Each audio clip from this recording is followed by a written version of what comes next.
శ్రీ సత్యసాయి జిల్లాలో గర్భవతిపై వైసీపీ కార్యకర్త దాడి. ఇంటి వద్ద బాణాసంచా కాల్చొద్దన్నందుకు అరాచకం.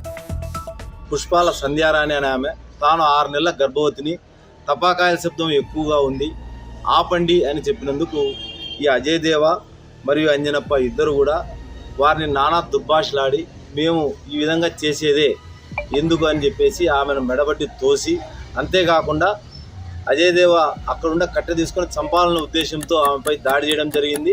ఆ దాడిలో ఆమె తప్పించుకోగా ఆమె గర్భిణిని చూడకుండా ఆమె గర్భం మీద కూడా కాలుతో తన్నడం కూడా జరిగింది. ఏదైనా మాట్లాడితే అధికారులు కూడా భయపడుతున్నారు. ఎందుకు భయపడుతున్నారంటే చెవుల్లో చెప్తారు, అదే సార్ వాళ్ళ వెనక చాలా మంది రౌడీలు ఉంటారండి, కిరాయి హంతకులు ఉంటారంటే. మీకు కరెక్ట్గా యోగి ఆదిత్యనాథ్ లాంటి ట్రీట్మెంట్ కనుక ఒక్కొక్కడికి ఇస్తే,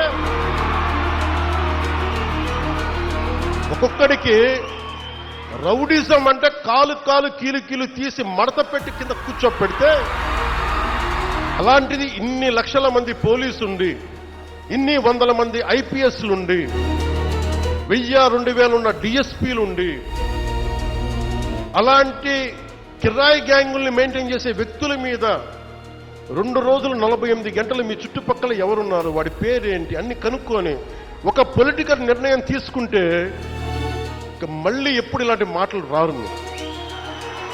అక్కడి దాకా తీసుకెళ్ళకండి.